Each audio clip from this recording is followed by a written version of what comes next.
George Hargrove had lived in the same crumbling stone cottage on the edge of Thistledown Village for over 40 years. Long retired, grizzled, and often mistaken for a part of the scrapyard he maintained, George was a man of few words and many tools. His property, if one could call it that, looked like a place machines went to die. Rusted frames of Morris Minors, disemboweled Land Rovers, old Vauxhall bonnets leaning against broken fences. But George saw something in the metal that no one else did. Potential. When he made the announcement at the local pub, the Rusty Pint, that he was going to build a working car entirely from scrap, the room fell into silence. For a moment, then erupted with laughter. A car? From that mess of parts? Scoffed Peter Lovell, the village's young, cocky mechanic who worked at the shiny new garage near the high street.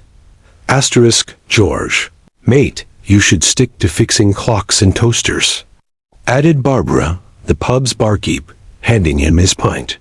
Or better yet, rest. You've earned it. But George didn't respond. He merely nodded, took his drink, and stared quietly into the froth, as if seeing blueprints in the foam. The next morning, he began. The barn behind his house hadn't seen real activity in years, apart from the occasional tinker or oil change. For a neighbor who still trusted the old wizard with the wrench, now it became a war zone of invention. George cleared a space in the middle, brushed decades of dust off an old engine hoist, and began sorting the chaos. He had no money for new parts. That was the point. He would prove that usefulness hadn't died with age, his or the parts. Piece by piece, he hunted through his own scrapyard. A transmission from a 1987 Peugeot, suspension from a wrecked Mini Cooper, mismatched tires, a door from a Ford Capri, a boot lid from a Citroën. His workbench overflowed with brake lines, alternators, fuel pumps, all mismatched and forgotten. Word spread through the village. Children peeked through holes in the fence. Adults passed by with smirks and headshakes. Some whispered, "It's harmless." Others said, "It's sad, really." But none offered help. None believed. But George wasn't building just any car. He was building her car. Her name was Edith, his wife of 46 years, who had passed away 3 winters ago.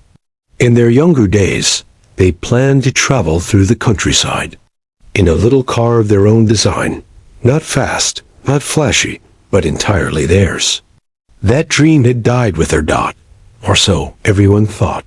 He found her old sketchbook one night, while rummaging for wires, full of rough drawings, curves of imagined bodywork, little annotations, like must have a tea shelf, or room for gardening tools in the back.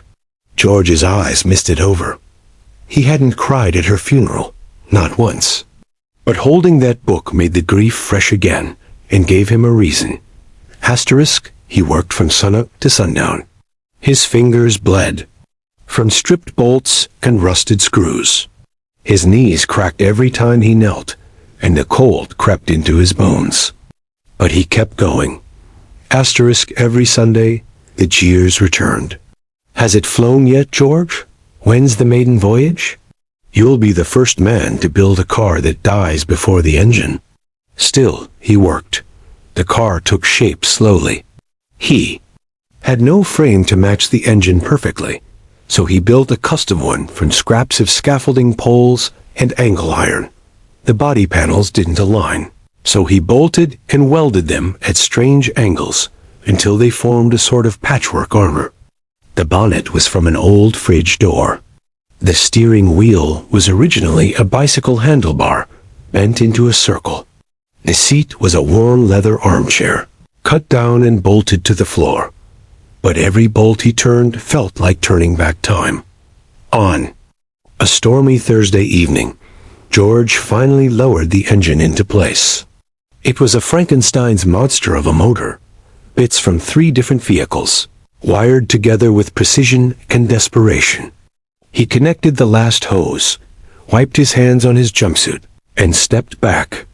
Asterisk, please, he whispered, more prayer than command.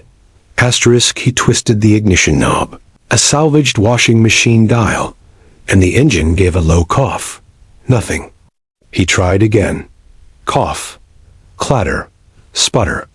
Asterisk, he sat back, closed his eyes, and listened. Asterisk, the next morning, as mist curled over the hills, George tried again. Third crank, the engine roared to life, ragged, raw, like the howl of a beast remembering how to breathe. He wept. Not from pride, not from triumph, but because for the first time in years, he could feel her beside him, whispering, told you it would work. Asterisk, Saturday arrived. Market day. The whole village was gathered near the square, and then came the sound. Low at first, like a distant growl. Heads turned. People paused. A few children ran toward the road. Asterisk, it rolled into view like a myth come alive, patched, clunky, lopsided in places, but unmistakably alive. The villagers stared in stunned silence as George Hargrove, wrapped in his worn brown coat, guided the machine down the road with slow confidence. It made a deep purring noise, occasionally hiccuping as if clearing its throat. The body was absurd. The door panels didn't match. The front bunker was made of old bed frame tubing, and the kettle sat in the dashboard cue folder like a crown jewel. But it moved. He passed the rusty pint. Peter Lovell stood outside, mouth slightly agape. Barbara nearly dropped a tray of pint glasses. George didn't gloat. He didn't wave. He simply drove past, eyes steady on the road ahead. Asterisk, a small girl tugged at her father's coat. Daddy, is that a real car? Asterisk, her father nodded slowly. That's George's car. Asterisk, by the time he completed the loop through town and returned to his barn, a small crowd had followed at a distance, like pilgrims behind a holy man. He parked, shut off the engine, and turned back to face them. Asterisk, Peter Lovell stepped forward first, running a hand across the hood. It runs. Asterisk, George smiled. Of course it does. Asterisk, no one laughed this time. Instead, one of the village councilmen mumbled, We've got that village fair next week. You should enter it. Show it off. Asterisk, George shook his head. Didn't build it for shows. Asterisk, then why? Asterisk, he didn't answer right away. He turned to the sky, where the clouds had begun to part, letting a sliver of gold sunlight touch. The bonnet, for a promise, he said softly. The crowd began to disperse slowly, but with reverence now, not ridicule. The myth of Scrappy George had changed that day. He was no longer the mad old man lost in rust and memory. He was the mechanic who had resurrected dreams with oil-stained hands and a heart that refused to quit.